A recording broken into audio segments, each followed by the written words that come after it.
नमस्कार, बहुत स्वागत है आप सभी का। आप मुझे न्यूज 18 के डिजिटल प्लेटफॉर्म पर देख रहे हैं। मैं हूं आपके साथ जया मिश्रा। बात सोने और चांदी की कीमतों की करेंगे। अंतर्राष्ट्रीय बाजार में सोने और चांदी की कीमतों में सोमवार को जोरदार गिरावट देखी गई। सोना $4,340 प्रति औंस से नीचे है, जबकि चांदी में करीब 2.5% की गिरावट है। इस गिरावट के पीछे अमेरिका के मजबूत आर्थिक आंकड़े, बढ़ती ट्रेजरी यील्ड और कच्चे तेल की कीमतों में तेजी अहम वजह है।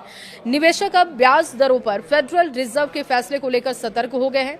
देखिए, कॉम्स गोल्ड फ्यूचर्स यानी कि इसके अनुसार जो अभी आंकड़े हैं वो भी आपके सामने रख रहे हैं।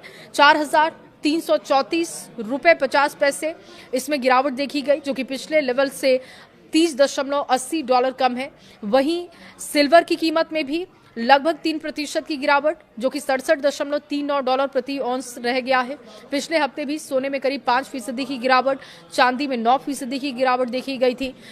मजबूत अमेरिकी लेबर मार्केट डेटा के बाद निवेशकों की उम्मीदें बदल गई हैं। अमेरिकी डेटा ने बदली मार्केट की धारणा। देखिए, अमेरिका में मई 2026 का जॉब डेटा बेहतर रहा है और इसमें फेडरल रिजर्व के द्वारा जल्द ब्याज दरों में कटौती की संभावना कम हो गई है।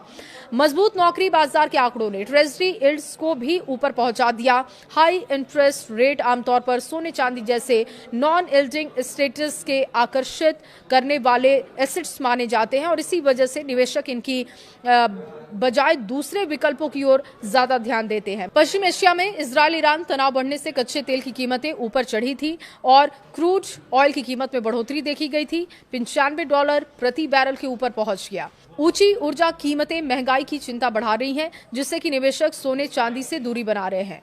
मार्केट के जानकारों का कहना है कि कीमती धातुओं की कीमत अब आने वाले आर्थिक आंकड़ों पर काफी निर्भर करेगी।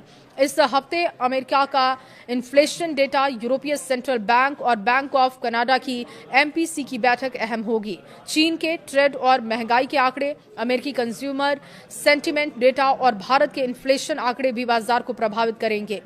मजबूत डॉलर, ऊंची बॉन्ड यील्ड और ईटीएफ से निकासी और बाजार में सुधार देखने को मिल रहा है। रिस्क जो एपेटाइट है सोने चांदी पर ये दबाव डाल रहे हैं। ईरान और इजरायल के बीच तनाव में संभावित समाधान की खबरों में भी सुरक्षित निवेश की मांग घटी है। बाजार के जानकारों के अनुसार पश्चिम एशिया की स्थिति, तेल की कीमतें और प्रमुख आर्थिक फैक्ट्स पर निगाहें बनी हुई हैं।